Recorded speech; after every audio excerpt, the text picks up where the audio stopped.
So yan, magandang araw mga ka-update. Ngayon po, update na naman tayo sa mga magagandang ginagawa ni Pangulong Bongbong Marcos Jr. Welcome to Romis Update Channel. Mamaya po, meron tayong mapapanood na video na magpapatunay doon sa napakagandang mga proyekto at talagang ginagawa ni Pangulong Bongbong Marcos. Baga hindi niya lang inuutos, kundi talagang mismong siya ang bumababa, mismong siya ang nakikisalamuha para nga matiyak na yung mga report ay talagang tama. Kung nakaraan, siya mismo yung nanguna sa brigada, ngayon po ay sa pagbubukas ng klase, siya mismo yung nandoon at unang nagturo. Bagamat yung mga inggit sa Pangulo ay ginagawang issue ito na sinasabi dati kalpintero, ngayon naging guro, ano daw ba talaga? Ano lang yan, inggit lang yan. Kasi yung kanilang iniidolo ay hindi yan nagawa. So panoorin po muna natin yung video mga ka-update.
Natural po yan. Part yan ng ating tinatawag na fixed visibility point prioritization. Nag-analyze ang ating mga station commanders, especially yung mga ground level supervisors, beforehand kung saan ang pangangailangan ng patrol. So, obviously, very obvious naman na dahil first day of classes ito, maraming mga tao, maraming mga estudyante papasok at sigurado dadami ang tao. So, assessed na yan, napaghandaan na yan, kaya alam natin na dito ang concentration ng tao. Kaya dito rin ang concentration ng deployment ng PNP. Maya-maya, mawawala na rin ang mga yan pag nasa loob ng klase na ang mga estudyante. Mawawala na yan, liliit ng deployment natin dyan. At ano naman ang mangyayari, mamaya-maya alas 9, magbubukas sa mga bangko. So pagbukas sa mga bangko niyan, makikita mo naman ang mga pulis natin, nandun naman sa mga bangko. Yan yung tinatawag natin prioritization. So, ina-assess, binigay ko sa aking mga station commanders ang obligasyon na yan, alamin nila kung ano ang mangyayari, i-predict nila at mag-deploy sila accordingly. Yan nga, nakita natin na pumunta siya kasama si DepEd Secretary Sani Angara.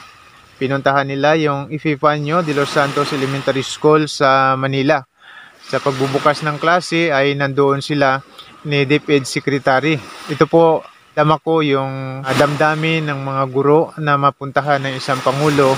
Talagang nakaka-proud, nakakadagdag inspirasyon yan, lalo na nabawasan yung trabaho ng teacher, mga report. So mababawasan na yun, kundi talagang makapokus na lang yung mga teacher natin sa pagtuturo. At ngayon nga, nag-hire na naman ng nasa 20,000 mga bagong teacher. At sabi nga ng Pangulo, nakaraan ay mayroon na silang na-hired na 16,000.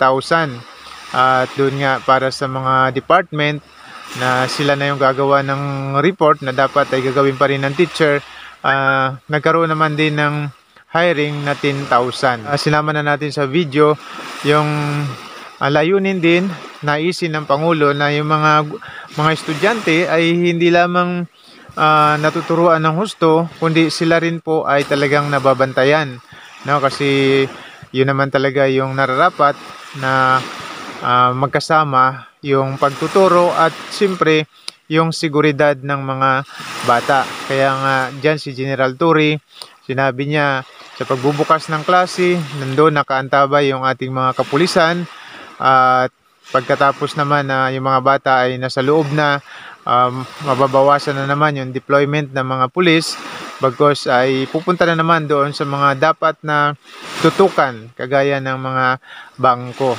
Pinaglalaban niya yung buhay, yung bukas ay mahalaga. Yan, PBBM. Sa hindi nakagusto ng ating vlog na to, humingi ako ng pasensya, pero ang lagi nating sinasabi sa ating channel na to, tayo po ay nasa katotohanan lamang. At sa mga nakagusto naman ng ating vlog na to, palike na lang po sa mismong video, pa-share na din po at pa-subscribe na rin po sa aming maliit na channel. So muli po, maraming salamat sa panonood at suporta. Glory to our Lord Jesus Christ and God bless po sa ating lahat.